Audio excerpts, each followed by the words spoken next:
அஸ்ஸலாமு அலைக்கும் அன்பார்ந்த அனைத்து உறவுகளுக்கும் இனிய காலை வணக்கம். உங்கள் மீது சாந்தியும் சமாதானமும் உண்டாகட்டும். இன்றைய காலை பொழுது உங்கள் அனைவருக்கும் இனிய பொழுதாக அமைய எல்லாம் வல்ல இறைவனை பிரார்த்தித்தவனாக இன்றைக்கும் குவைத்துடைய பல முக்கியமான செய்திகளை பற்றி தான் பார்க்க போகிறோம். வீடியோவை கடைசி வரைக்கும் பாருங்கள். தெரியாத நண்பர்களுக்கும் மறக்காமல் ஷேர் பண்ணுங்கள். வீடியோ பிடிச்சிருந்தா ஒரு லைக் பண்ணுங்கள், சப்ஸ்கிரைப் பண்ணுங்கள், தொடர்ந்தும் சப்போர்ட் பண்ணுங்கள். குவைத்துடைய டினார் மதிப்பு உள்ளதாக பார்த்தலாம். இலங்கைக்கான ரூபாயில் ஒரு தினாரின் மதிப்பு 942 ரூபாய் 50 உள்ளது. இந்தியாவின் ரூபாயில் ஒரு தினாரின் மதிப்பு 274 ரூபாய் 3 உள்ளது. இது அல்முல்லா எக்ஸ்சேஞ்சுடைய அப்ளிகேஷன் ஆன்லைன் ரேட் ஆகும். அதே போல கூகுள் ரேட்டை பார்த்தரலாம். இலங்கைக்கு ஒரு தினாரின் மதிப்பு 945 ரூபாய் 5 இந்தியாவுக்கு 274 ரூபாய் 28 உள்ளது. அதே போல அம்மான் எக்ஸ்சேஞ்ச் இந்தியாவை பொறுத்தவரையில் இந்தியாவுக்கு 50,000 ரூபாய்க்கு உட்பட்ட பரிவர்த்தனைகளுக்கு 275 ரூபாய் 5 வழங்குறாங்க. இலங்கைக்கு 30,000 ரூபாய்க்கு உட்பட்ட பரிவர்த்தனைகளுக்கு 971 ரூபாய் 76 வழங்குறாங்க. அதாவது நீங்கள் 30 தினாருக்கு உட்பட்ட கணக்கு அனுப்பினீங்கன்னா அந்த ரேட். அதே போல தான் சஜில் எக்ஸ்சேஞ்சிலையும் இந்தியாவை பொறுத்தவரையில் 274 ரூபாய் 90 வழங்கியிருந்தாங்க. அதே போல் இலங்கையை பொறுத்தவரையில் இலங்கைக்கு 30,000 ரூபாய்க்கு உட்பட்ட பரிவர்த்தனைகளுக்கு 972 ரூபாய் 2 50,000 ரூபாய்க்கு உட்பட்ட பரிவர்த்தனைகள், அதாவது 50 தினாருக்கு உட்பட்ட பரிவர்த்தனைகளுக்கு 961 ரூபாயும், அதே போல் 953 ரூபாய் 7 1 லட்சம் ரூபாய்க்கு உட்பட்ட பரிவர்த்தனைகளுக்கு வழங்குறாங்க. அதே போல் அது 100 தினாருக்கு உட்பட்டது. 100 தினாருக்கு அதிகமாகும் போது இன்னும் ரேட் கம்மியாகும். 97 23 54 61 வாட்ஸ்அப் இலக்கமூடாக மேலதிக தகவல்களும் தெரிந்து கொள்ளலாம். அதே போல் KBE எக்ஸ்சேஞ்ச் இந்தியாவை பொறுத்தவரையில் 274 ரூபாய் 48 வழங்கியிருந்தாங்க. அதே போல் இலங்கைக்கு 956 ரூபாய் வழங்கியிருந்தாங்க 100 தினாருக்கு உட்பட்ட பரிவர்த்தனைகளுக்கு. அதே போல் 100 தினாருக்கு அதிகமான பரிவர்த்தனைகள், 100 தினாருக்கு மேலே 150 200 300 400 இது போன்ற அமௌண்ட் நீங்கள் அனுப்ப போகிறீங்களா அந்த நாட்டுக்கு, நிச்சயமாக நீங்கள் எல்லா எக்ஸ்சேஞ்சுகளுக்கும் விசிட் பண்ணுற மாதிரியே UAE எக்ஸ்சேஞ்சையும் விசிட் பண்ணி பாருங்கள். குருத்துபா மாலுக்கு மேலேயும் இருக்குது அவங்களுடைய பிரான்ச். அதே மாதிரி இன்னும் சில பகுதிகளிலையும் இருக்குது. நீங்கள் அங்கே போனீங்கன்னா எப்படியுமே மற்ற எக்ஸ்சேஞ்சுகளை விட நீங்கள் 300-400 தினார் அனுப்பும்போது உங்களுக்கு ஒரு 7 ரூபாயிலேருந்து 8 ரூபாய் அதிகமாகவே வழங்குறாங்க UAE எக்ஸ்சேஞ்ச். அதே போல் குவைத்துடைய பல எக்ஸ்சேஞ்சுகள்லையுமே அக்கௌண்ட் நம்பரை மறைச்சிடுறாங்க. இதை பற்றியும் உங்களுக்கு தொடர்ந்துமே தெரியத்தாது. நீங்கள் ஏதாவது ஒரு புதிய எக்ஸ்சேஞ்சுக்கு பழைய பற்றுச்சீட்டோட போகிறீங்களா இருந்தால் அதில் அக்கௌண்ட் நம்பர் இருக்கான்றதை செக் பண்ணிக்கோங்க. அப்படி இல்லாத பட்சத்தில் எழுதிட்டு போனாலும் பிழை இல்லாத அக்கௌண்ட் நம்பர் எழுதிட்டு போங்க. ஒருவேளை நீங்கள் ஒரு நம்பரை பிழைச்சி அனுப்பிட்டீங்க, அது அந்த நம்ம நாட்டில் வேறொருத்தருக்கு அக்கௌண்ட்டாக இருந்துச்சுன்னா அந்த பணம் அவர்கிட்ட இருந்து தான் நம்ம திருப்பி எடுக்கணும். இல்லை ஒரு 30 நிமிஷத்துக்குள்ளே அரை மணி நேரத்துக்குள்ளே நம்ம அதை கண்டுபிடிச்சிட்டோம்னா உடனே ரிட்டர்ன் பண்ணிடலாம். லேட் ஆகிடுச்சுன்னா அவ்வளவுதான். அப்படி இல்லாமல் அந்த அக்கௌண்ட் நம்பர் பிழையாகவே இருந்த நாட்டில் அப்படி ஒரு அக்கௌண்ட் நம்பரை இல்லைன்னா மட்டும்தான் உங்களுக்கு உடனே ரீஃபண்ட் பண்ணிக்கொள்ளலாம். ஞாபகத்தில் வச்சுக்கோங்க. யுனைடெட் கல்ஃப் எக்ஸ்சேஞ்ச் கார்பரேஷன் இந்தியாவுக்கு பணம் அனுப்ப 750 ஃபில்ஸும் இலங்கை பணம் அனுப்ப ஒரு தினாரும் கட்டணமாக அறுவிடுறாங்க. அல்சாமில் எக்ஸ்சேஞ்ச் கார்பரேஷன் ஒரு தினார் மட்டுமே கட்டணமாக அறுவிடுறாங்க. UJ எக்ஸ்சேஞ்ச் கார்பரேஷன் ஒரு தினார் மட்டுமே கட்டணமாக அறுவிடுறாங்க. Kuwait Asian international exchange 750 fils மற்றும் ஒரு தினார் போன்ற கட்டணங்களும் அறவிடுறாங்க. குவைத்தில் அல்நாதா, ARY, அமான் எக்ஸ்சேஞ்ச், UJ, அல்சாமில், Ansari exchange, Lulu exchange, Joyalukkas, KBE, UAE, Oman exchange, Bahrain exchange, BEC, world street exchange, Sajil exchange, Malik exchange, international exchange, Al Safa exchange இது போன்ற இன்னும் பல எக்ஸ்சேஞ்சுகள் இருக்குது. ஒவ்வொரு எக்ஸ்சேஞ்சுகளுக்கும் ஒவ்வொரு விதமான கட்டணங்கள் இருக்குது. அதே போல தான் ARY எக்ஸ்சேஞ்ச் இப்போதைக்கு வரைக்குமே 900 ஃபில்ஸ் தான் கட்டணமாக அறவிடுறாங்க. ரேட்டும் அவங்களுடைய ஒரு 150 தினாருக்கு உட்பட்ட பரிவர்த்தனைகளுக்கு ரேட் நல்லாவே இருக்குது. அதே போல் சஜில் எக்ஸ்சேஞ்ச், KBE, அல்சாமில் எக்ஸ்சேஞ்ச் இது போன்ற இன்னும் சில எக்ஸ்சேஞ்சுகள் ஒரு தினார் மட்டுமே தான் கட்டணமாக அறவிடுறாங்க. அதே போல் முக்கியமான ஒரு விடயம் என்னென்னா, நீங்கள் அந்த எக்ஸ்சேஞ்சுகளில் இப்போ வாட்ஸ்அப் ஆக்டிவ் பண்ணி வச்சுருப்பீங்க. ஒவ்வொரு எக்ஸ்சேஞ்சுகளையும் உங்களுக்கு வாட்ஸ்அப்பில் மெசேஜ் அனுப்புவாங்க. அந்த டைமில் நீங்கள் வாட்ஸ்அப்பை செக் பண்ணி பாருங்கள் எவ்வளவுக்கு அந்த ரேட் இருக்குது. சாதாரண உதாரணத்துக்கு இலங்கைக்கு 980 ரூபா போட்டிருக்காங்க. 980 ரூபாயா? அது எந்த ரேட்டுக்கு? 20 தினாருக்கா, 10 தினாருக்கா, 30 தினாருக்கா, 100 தினாருக்கா? அதை செக் பண்ணுங்கள். நல்ல எக்ஸ்சேஞ்சுகளில் நீங்கள் கஷ்டப்பட்டு உழைக்கிற சம்பள பணத்தை அனுப்புங்க. அதே போல் பணிப்பெண்களுக்கும் இந்த வாய்ப்பை பெற்றுக் கொடுங்க ஓட்டுநர்களே. குவைத்துடைய தங்க விலையை பார்த்தரலாம். 1 கிராம் 18 கேரட் தங்கத்தின் விலை 20 தினார் 335 ஃபில்ஸ். 1 கிராம் 21 கேரட் தங்கத்தின் விலை 23 தினார் 724 ஃபில்ஸ். 1 கிராம் 22 கேரட் தங்கத்தின் விலை 24 தினார் 863 ஃபில்ஸ். 1 கிராம் 24 கேரட் தூய தங்கத்தின் விலை 27 தினார் 113 ஃபில்ஸ். ட்ரம்ப் தங்கத்துக்கெல்லாம் ட்ரம்ப் காட்டா வரும்போது ஒரு 1.5 தினார் குறைஞ்சிச்சு, எவ்வளோ சந்தோஷமாக இருந்துச்சு. மறுபடியும் ரஷ்யாவுடைய ஒரு உத்தரவான அணு ஆயுத உத்தரவுக்கு பிறகு பாருங்கள் சடனாக ஏறிடுச்சு. நாட்டோட விலையை கம்பேர் பண்ணி பார்த்துட்டு வாங்குங்க. வீட்டு தொழிலாளர்களுக்கு வெறும் 4 மாதமே விடுமுறை காலம். வெளியில் அக்காம அடிச்சா 10,000 தினார் அபராதம், 2 வருடம் ஜெயில் தண்டனை. விசிட் வீசாவில் வாரவங்களுக்கான காலக்கெடு 3 மாதங்கள், மீறினால் 2 வருடம் சிறை, 2,000 தினார் அபராதம். என்ன தகவல் பார்க்கலாம். அதே போல வயது முதிர்ந்தவர்கள் 60 வயதுக்கு மேற்பட்டவர்களுக்கு நாங்கள் இந்த இடத்தில் அவங்களுக்கும் வாய்ப்பளிக்க வேண்டும், உள்துறை அமைச்சரின் கருத்து. அதே போல 14,000 வழக்குகள் பதிவு, 36 பேர் உயிரிழப்பு போதையால். போதைப் பொருள் பயன்படுத்தி வாகனம் ஓட்டுபவர்களுக்கு 2 வருட சிறை தண்டனை மற்றும் 1000 to 2,000 தினார் அபராதம். சத்தத்தை எழுப்பும் கடைகளுக்கு 150 to 300 தினார் வரைக்கும் அபராதம். 396 பேர் இந்த வாரத்துக்குள்ளே கைது செய்யப்பட்டிருக்கிறாங்க. அதே போல் 568 பேர் நாடு கடத்தப்பட்டிருக்காங்க, குடியிருப்பு மற்றும் பணிச்சட்டத்தை மீறியவர்கள். பார்க்கலாமா அனைத்து தகவல்களை. முதலாவது தகவல், வரும் நீங்கள் டைமை சொன்னீங்களா, கடைசியில் இப்படி பண்ணிட்டீங்களே. எல்லாரும் மழை வராது மழை எங்கே வர்றது அப்படின்னாங்க. நேற்றைய தினம் காலையில் பாபாவும் வானத்தை பார்த்துட்டு இனி எங்கள் தம்பி மழை வரப்போகுது, அதெல்லாம் அடுத்த நாள் 2 நாள் கழிச்சு தான் வரும், ஒன்றும் யோசிக்காது அப்படின்னாரு. அப்புறமா நேற்று சரியாக 12 மணி, மதியம் 12 மணி காலையில் மாமாவை ஹாஸ்பிட்டலுக்கு கூப்பிட்டு போயிட்டு வந்து விட்டுட்டு 12 மணிக்கு ஒரு 2-3 வாகனம் தான் இருந்துச்சு. உள்ளே எல்லாம் தொடச்சி அழகாக நீட்டாக சர்வீஸில் கழுவுற மாதிரி ஃபுல்லாக வண்டியை நீட்டாக தொடச்சி கழுவி எடுத்தேன். சரியாக 12 மணிக்கு ஸ்டார்ட் பண்ணது, 3:30 மணித்தியாலம் கிட்டத்தட்ட அந்த வண்டியை கழுவி தொடச்சி கிளி கூட்டெல்லாம் கழுவி எல்லாம் ரெடி பண்ணி எடுத்துகிட்டு நைட்டு ஒரு 8-9 மணி இருக்கும். நம்மளோட அந்த நேற்றைய நியூஸு, நேற்று நைட்டு நான் போட்டேன் இல்லையா நியூஸு, அதை ரெடி பண்ணிகிட்டு இருக்கும்போது தான் வெளியில் என்னடா யாரும் நடமாடுற மாதிரி சத்தம் கேட்குது அப்படின்னு பார்த்தா அந்த மலை துளி விழுகிற சத்தம் தான். கடைசியில் கழுவினதெல்லாம் வீணாக போச்சு, கஷ்டப்பட்டதெல்லாம் வீணாக போச்சு. ஏதோ உள்ளுக்கெல்லாம் தொடச்சமில்லையே அந்த ஒரு சந்தோஷம் மட்டும்தான். அதே மாதிரி இன்னும் 3 நாளைக்கு, அதாவது திங்கள் செவ்வாய் புதன், ஞாயிறுலேருந்து திங்கள் செவ்வாய் புதன் வரைக்கும் இருக்கும்னு தான் தெரிவிச்சிருந்தாங்க. ஞாயிற்றுக்கிழமைக்குரிய மழை வந்து நைட்டோட நைட்டாக காட்டிட்டு போயிடுச்சு ஒரு காட்டு. இன்ஷா அல்லாஹ் இனி இருக்கிறது திங்கள் செவ்வாய் புதன், இந்த 3 நாள் தான் இருக்குது. இதுக்குள்ளே இடைப்பட்ட மழை பெய்யலாம் அப்படின்னு தான் சொல்கிறாங்க. இப்படின்னு சொல்ல முடியாது, இதை மாதிரியே நைட்டுக்கு வந்து லைட்டாக ஒரு காட்டிட்டு போனாலும் சொல்கிறதுக்கு இல்லை. அதால் வாகன ஓட்டுநர்களே ரொம்ப கஷ்டப்பட்டலாம் இந்த நாட்களில் வண்டியை கழுகாதீங்க. சும்மா நார்மலாக பட்டும் படாத மாதிரி கழுவிக்கோங்க. மேலையெல்லாம் ரொம்ப ஏறி தேய்ச்சி மேலையெல்லாம் ரொம்ப கஷ்டப்பட்டு கழுவ தேவையில்லை. வெளிப்புறத்தை கொஞ்சம் சுத்தமாக வச்சுக்கோங்க, ஏன்னா மழை மறுபடியும் வரும். அதே மாதிரி இதோ அல்பஹா கேஸு, சவுதி அரேபியாவில் நேற்றைய தினம் மழை ஆரம்பம்.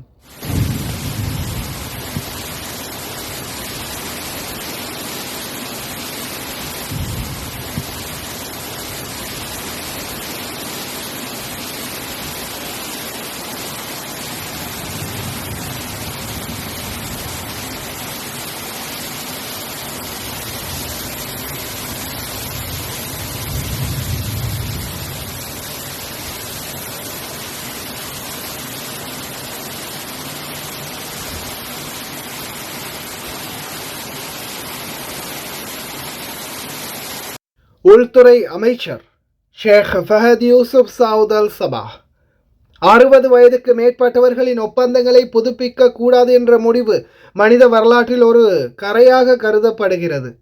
அதனால் அவர்களுக்கும் வாய்ப்பளிக்க வேண்டும். குவைத்தில் பிறந்த புலம்பெயர்ந்தோர் மற்றும் தங்கள் வாழ்நாளில் பாதிக்கும் மேல் இங்கேயே செலவழித்து நேர்மையுடன் பணியாற்றியவர்கள் நாம் அவர்களுக்கு நியாயமாக நடந்து கொண்டு அவர்கள் நமது நல்ல நிலத்தில் வாழ அனுமதிக்க வேண்டும். அதாவது 60 வயதுக்கு மேற்பட்டவர்களுக்கும் எந்த ஒரு அதிகமான கட்டணம் இல்லாமல் இந்த நாட்டில் மறுபடியும் வாழ்கிறதுக்குரிய ஏற்பாடு பண்ணி கொடுக்க போகிறோம் அப்படின்னு தான் தெரிவிச்சிருக்காங்க. அதாவது அவங்களுக்கு வந்து எந்த ஒரு அதிகபட்ச கட்டணம் இல்லாமல் அவங்க வாழலாம். ஆனால் அவங்க நேர்மையுடன் இந்த நாட்டில், அதாவது நீங்கள் எந்த ஒரு குற்றச்செயலையும் ஈடுபடாமல் இருந்திருந்தால் நிச்சயமாக உங்களுக்கும் வாய்ப்பு கிடைக்கும். 60 வயதுக்கு மேற்பட்டவர்கள், ஆனால் அவங்களாம் நாட்டுக்கு போய் ரெஸ்ட் எடுக்க வேண்டியவங்க, இருந்தாலும் இருக்கக்கூடிய வாய்ப்பு கிடைச்சிச்சுன்னா அவங்களுடைய இஷ்டம். ஆனால் இனிமேல் கட்டணம் வந்து அதிகரிக்காது, அதை ஞாபகத்தில் வச்சுக்கோங்க. மிக முக்கியமான தகவல். நானே சொல்லும்போது எனக்கே அப்படியே கொஞ்சம் லைட்டாக முழுங்கிட்டு போகுது. ஏன்னா முதலாவது தகவலே சொல்லிடுறேன், டொமஸ்டிக் ஒர்க்கர்ஸ் வீட்டு தொழிலாளர்களுக்கு வெறும் 4 மாதங்கள் மட்டுமே தான் இனி விடுமுறை காலம். இதற்கான சட்டத்தை பார்த்தீங்கன்னா, வெளிநாட்டவரின் வசிப்பிடத்திற்கான சட்ட வரைவு அமைச்சரவைகள் குழு ஒப்புதல் அளித்துள்ளது.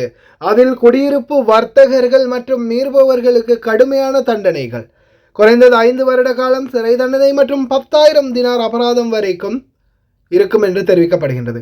சரி, ஓகே. இதில் முதலாவதாக பார்த்துடலாம், வீட்டு தொழிலாளர்கள், டொமஸ்டிக் ஒர்க்கர்ஸ். அவங்களுக்கு குவைத்தை விட்டு வெளியாகி இருக்க வேண்டிய கால அவகாசம் 4 மாதமே. முன்னாடி 6 மாதம் இருந்துச்சு, இப்போ வெறும் 4 மாதங்கள் மட்டுமே நீங்கள் லீவில் போய் உங்கள் சொந்த நாட்டில் தங்கலாம். 4 மாதம் முடிவில் உங்களுடைய பத்தாக்கா கேன்சல் வீசா ஆட்டோமேட்டிக்காக கேன்சல் ஆகும். சரி, ஆனால் அதுக்கு மேலேயும் உங்களால் இருக்க முடியும் என்றதையும் ஞாபகத்தில் கொள்ளவும். நீங்கள் 4 மாதம் லீவ் இங்கே இந்த நாட்டு சட்டத்துக்கு அடிப்படையில் இருக்கலாம்.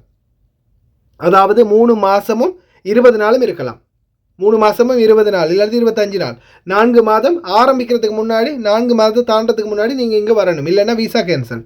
அப்படி இல்லாமல் உங்களுடைய கஃபீல்கிட்ட நீங்கள் ரிக்வஸ்ட் வச்சால், உங்களுடைய கஃபீல்கிட்ட நீங்கள் சொல்லலாம், பாபா எனக்கு ஒரு 6 மாதம் அல்லது 8 மாதம் எனக்கு லீவு வேணும் அப்படின்னு சொல்லும்போது, சரியாக அவர் 3 மாதமும் 25 நாள் அல்லது 26 நாள் தாண்டிய பிறகு செஹல் மூலம் அவர் விண்ணப்பம் வைக்கலாம் மனித வளத்துக்கான பொது ஆணையத்துக்கு. என்னுடைய தொழிலாளர்களுக்கு இன்னும் ஒரு 4 மாதம் விடுமுறை தேவைப்படுகிறது, அவர் இன்னும் 4 மாதம் குவைத்துக்கு வெளியே தான் இருப்பார், அவருடைய பத்தாக்காவை கேன்சல் பண்ணாதீங்க அப்படின்ற ரிக்வஸ்ட் அவர் செஹல் மூலமாகவே வைக்கலாம். வச்சாருன்னா நீங்கள் மேலதிகமாக இன்னும் 4 மாதம் வேணுமென்றாலும் 6 மாதம் வேணுமென்றாலும் நீங்கள் வெளியில் இருக்கலாம். அப்படி இல்லாமல் ஸ்டாண்ட் பையா நீங்கள் சாதாரணமாக நீங்கள் லீவில் போகிறீங்கன்னா உங்களுக்கு மேக்ஸிமம் லிமிட் பார்த்தீங்கன்னா 3 மாதமும் 25 நாளும், அதாவது 4 மாதம் மட்டும்தான். 4 மாதத்துக்கு மேலே இருந்தீங்கன்னா வீசா கேன்சல். இதுதான் முதலாவது தகவல். வீட்டு தொழிலாளர்களுடைய சப்ஜெக்ட் அது முடிந்தது. அதாவது அடுத்தது, முதலீட்டாளர்களுக்கு 15 வருட வதிவிட உரிமை மற்றும் சொத்து உரிமையாளர்களுக்கு 10 வருட வதிவிட உரிமை. குவைத்தில் முதலீடு பண முதலீடு பண்ணுறவங்க பிஸ்னஸ் மேன்கள் இருப்பாங்க. அதே மாதிரி இங்கே சொத்து உள்ளவங்களுக்கு அவங்களுக்கு பார்த்தீங்கன்னா அவங்களுடைய ஒட்டுமொத்தமாகவே 15 வருட காலத்துக்கு அவங்களுக்கு எக்காம அடிச்சு கொள்ளலாம். அதே மாதிரி இங்கே சொத்து இருக்கிறவங்களுக்கு 10 வருடம், அதுக்கு பிறகு அவங்க ரினியூவல் பண்ணிக்கொள்ளலாம். அதே போல் குவைத் பெண்ணின் கணவன் மற்றும் குழந்தைகள், அதாவது குவைத் நாட்டு மாமா கல்யாணம் முடிச்சிருக்கிறாங்க, ஒரு இந்தியர், ஒரு இலங்கையர், ஒரு பங்களாதேஷ் நாட்டவர், ஒரு பாகிஸ்தானியர், இப்படி வெளிநாட்டவரை கல்யாணம் முடிச்சிருக்காங்க அப்படின்ற பட்சத்தில் அவங்களுக்கும் அவங்களுடைய குழந்தைகளுக்கும் இவங்க இயற்கையாக இவங்க எந்த ஒரு விவாகரத்தும் ஆகலை, இவங்க இவங்களோட தான் வாழ போகிறாங்க அப்படின்ற பட்சத்தில் அவங்களுக்கு குடியுரிமை கிடைக்கும். குவைத்தி மாமாவோட இந்த நாட்டிலே தான் வாழ போகிறாங்க, அவங்களுக்கு இந்த நாட்டிலே தான் தொழில் வாய்ப்பு எல்லாமே இருக்குதுன்னா அவங்களுக்கு குடியுரிமை கிடைக்கும். அதே போல் பாஸ்போர்ட் இழப்பு அல்லது சேதம் குறித்து உள்துறை அமைச்சகத்திடம் 2 வாரங்களுக்குள் புகார் அளிக்க வேண்டும். பாஸ்போர்ட் இந்த காலாவதி ஆகிறதுக்கு முன்னாடி. அதாவது நீங்கள் இப்போ ஒரு 3 மாதம் விசிட் விசாவில் வாரீங்க, அல்லது உங்களுடைய அக்காம முடிகிறதுக்கு இன்னும் உங்களுக்கு ஒரு மாதம் இருக்குது. அப்படின்னு இருக்கும்போது குறைந்தது 2 வாரத்துக்கு முன்னாடியாவது நீங்கள் போய் உள்துறை அமைச்சகத்தில் கம்ப்ளைண்ட் பண்ணிடணும், இப்படி என்னுடைய பாஸ்போர்ட் தொலைஞ்சிருச்சு அப்படின்னு. அப்படி இல்லைன்னா உங்களுக்கு அந்த முக்காலஃபா ஏறிக்கிட்டு இருக்கும், அப்படி இல்லைன்னா உங்களுக்கு அந்த பெடி வாரண்ட் வந்துடும். அது இல்லாமல் ஆகணும்னா, பாஸ்போர்ட்டு இல்லாமல் இருக்கிறீங்கன்னா, நீங்கள் வேறு அப்ளை பண்ணியிருக்கீங்கன்னா நிச்சயமாக அதுக்குள்ளே 2 வாரத்துக்கு முன்னாடியே போய் இன்ஃபார்ம் பண்ணிடணும் போலீஸ் ஸ்டேஷனுக்கு. அது மறந்துடாதீங்க. அதே போல் வெளிநாட்டவர்கள் ஹோட்டல் அல்லது தங்குமிடத்தில் இருந்து அவர்கள் வருகை அல்லது புறப்படும் போது 24 மணி நேரத்துக்குள் அவர்களுடைய ஏதாவது பிரச்சனைகள் இருந்தால் புகார் அளிக்க வேண்டும். நாட்டிற்குள் வெளிநாட்டினரின் வருகையின் காலம் 3 மாதங்கள், அதாவது விசிட் விசாக்கான வருகை காலம் 3 மாதம். அதே போல் 3 மாத காலத்திற்கு தற்காலிக குடியிருப்பு 1 வருடத்திற்கு மிகாமல் நீடிக்கப்படலாம். அதாவது 3 மாத காலம் விசிட் விசா எடுக்கலாம். இதில் விசிட் விசாவில் பார்த்தீங்கன்னா குறிப்பாக காதிம் தொழிலாளர்கள், காதிம் விசாவில் இருக்கக்கூடியவங்க, ஒன்று உங்களுடைய மகள், மனைவி, இவங்களுக்கு உங்களுடைய மாமா ஒருத்தரை வச்சு நீங்கள் விசிட் விசா எடுத்துக்கொள்ளலாம் அவங்களுடைய பொறுப்பில். அதே போல் உங்களுடைய மகன், அதே போல் தந்தை, சகோதரன், இவங்களை நீங்கள் எடுக்கும்போது உங்களுடைய சகோதரன் எடுக்க முடியாது, தந்தையும் மகனையும் எடுக்கலாம். தந்தைக்கும் மகனுக்கும் வாய்ப்பு இருக்குது, உங்களுடைய கஃபீல் மூலம் எடுத்துக்கொள்ளலாம். அதே மாதிரி உங்களுடைய தாய், உங்களுடைய மனைவி, உங்களுடைய மகள் இவங்களை எடுக்கலாம். அதற்குரிய வாய்ப்பு இருக்குது உங்களுடைய மாமா ஊடாக. அதே மாதிரி உங்களுடைய சகோதரங்கள் எடுக்கணும்னா அது உங்களுடைய ஸ்பான்சர்ஷிப் இல்லாமல், உங்களுடைய தலையீடு இல்லாமல், உங்களுடைய கஃபீல் டைரெக்டாக வந்து உங்களுக்கு தெரிஞ்ச ஒருத்தருக்கு விசிட் வீசா கொடுக்கணும்னா கஃபீல் டைரெக்டாக அவரே வந்து நான் இன்னாரை எடுக்க போகிறேன் அப்படின்னு அவங்களுடைய எம்பசிலே போய் நான் தான் இவருக்கு பொறுப்பு அப்படின்னு சொல்லி விசிட் வீசா ஒன்று கொடுக்கலாம். இந்த மாதிரி வாய்ப்பு இருக்குது. ஆனால் இந்த விசிட் வீசா ப்ராசஸில் நிச்சயமாக அவங்களுடைய தங்குமிடம் எங்கே தங்குறாங்க அதுக்குரிய ஃபுல் டீட்டெயில்ஸ் அப்டேட் பண்ணணும். அதே போல் அவங்களுக்கு 3 மாத காலம் வந்து விசிட் வீசாவுடைய முதல் அனுமதி. அதே போல் அதிலிருந்து 3 மாதம் 1 வருடம் வரைக்கும் அதை எக்ஸ்டெண்ட் பண்ணலாம், அதை வந்து புதுப்பிக்கலாம். அதே போல் அவங்க வெளியேறாத பட்சத்தில், அவர்கள் வெளியேறவில்லை என்றால் நுழைவு அல்லது வதிவிட வீசாவின் காலாவதியை உள்துறை அமைச்சகத்திற்கு தெரிவிக்கவும். வீசா யார் கொடுத்தீங்களோ, ஒன்று நீங்கள் இந்த இப்போ ஷூன் வீசாவில் இருக்கிறவங்க அவங்க தான் ஸ்பான்சர், அவங்களே கொடுத்து எடுப்பாங்க. தன்னுடைய சகோதரங்களை எடுக்கணுமா இருந்தால், அவங்களுடைய குடும்பத்தில் உறவினர்கள் எடுக்கணுமா இருந்தால் நிச்சயமாக 800 தினாருக்கு மேலே சம்பளம் இருக்கணும், அதை ஞாபகத்தில் வச்சுக்கோங்க. அப்படி இருக்கக்கூடியவங்க எடுத்தால் அதுக்கு பொறுப்பு நீங்கள் தான். அவங்க வெளியாகலைன்ற பட்சத்தில், 1 வருடம் முடிந்தும் வெளியாகலைன்ற பட்சத்தில் நீங்கள் நிச்சயமாக அதை வந்து தெரிவிக்கணும். அது ஸ்பான்சர் கஃபீலாக இருந்தாலும் குவைட்டியாக இருந்தாலும் நிச்சயமாக அவங்க வந்து இன்ஃபார்ம் பண்ணணும். இன்னாருக்கு நான் இந்த வீசா கொடுத்துருக்குறேன், அவங்க வந்து இந்த அவங்களுடைய காலாவதி ஆகியும் இன்னும் அவங்க இந்த நாட்டை விட்டு வெளியாகலை அப்படின்றத. அதே போல் அறிக்கையிடல் காலக்கெடுவிற்கு இணங்க தவறினால் அபராதம் 2000 தினார் வரை அதிகரிக்கும். அதே போல் ஹோட்டல் மேலாளர்கள், கப்பல் மற்றும் விமான கேப்டன்கள், பேருந்து மற்றும் கார் ஓட்டுநர்களின் மீறல்களுக்கு 400 தினார். அதே மாதிரி தற்காலிகமாக அல்லது வழக்கமான வசிப்பிடத்தை மீறுபவர்களுக்கு ஓராண்டு சிறை தண்டனை மற்றும் 1200 தினார் அபராதம் என்பதையும் தெரிவித்திருக்கின்றார்கள்.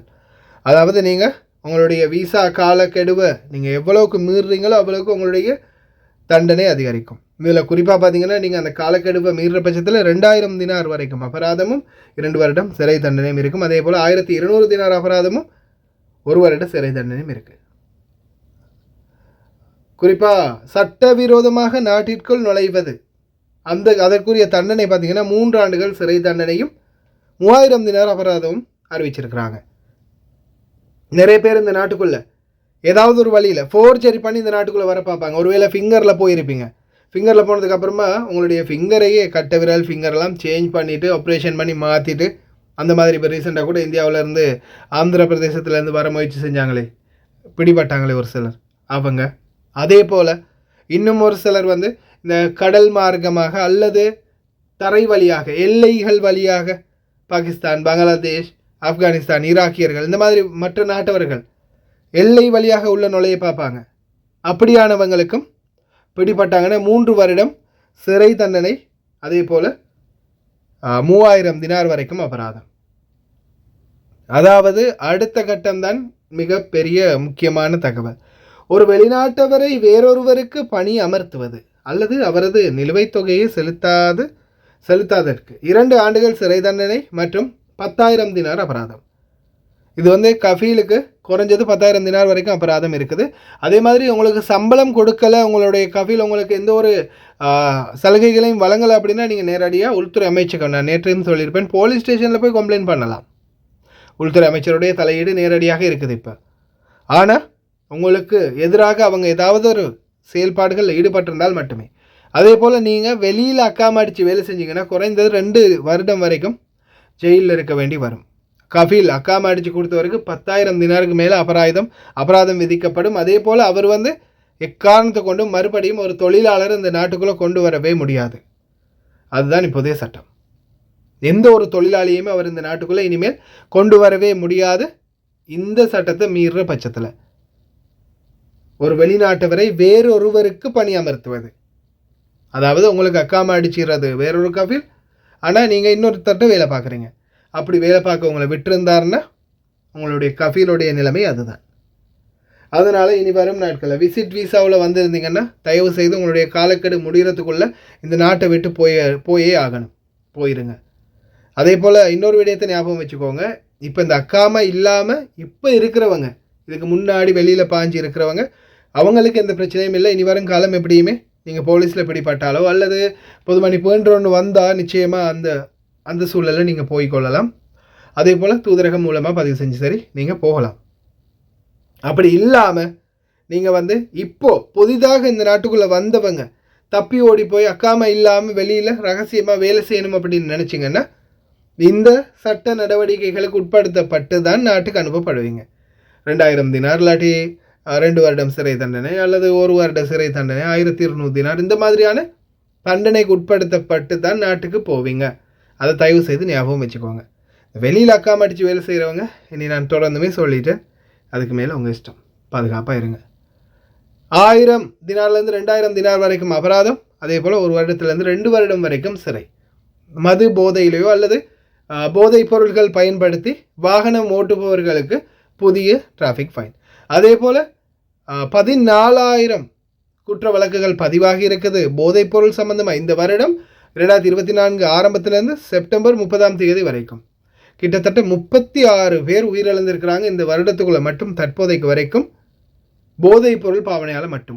صاية 2024 احنا خاطبنا الادارات المعنيه الجرائم كلها ب 2024 14245 جريمه تنقسم حق جنايات وجنح وقضايا مروريه، منها مخدرات، منها سرقات. المخدرات 2529 جريمه، والقضايا اللي تخص السرقات بانواعها 2858 قضيه.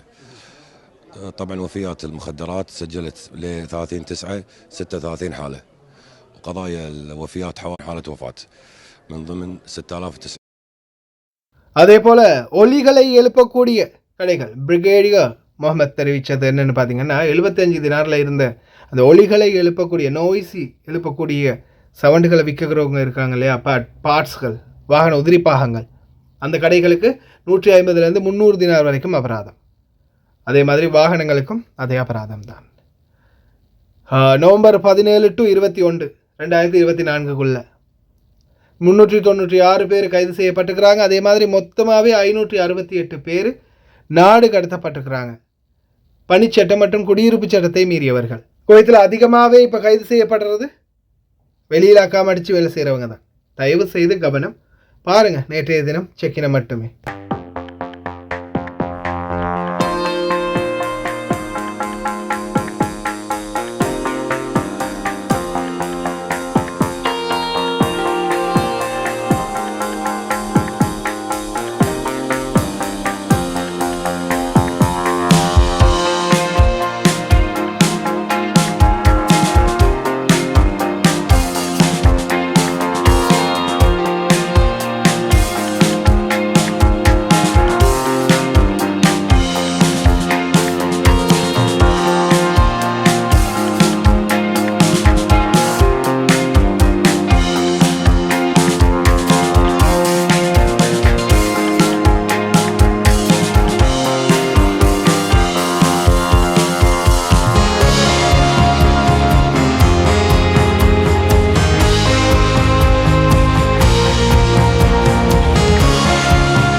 ஒவ்வொரு பகுதிகளிலையும் தொடர் சோதனைகள், ஒவ்வொரு நாளும் சோதனை பண்ணிக்கிட்டே தான் இருக்கிறாங்க.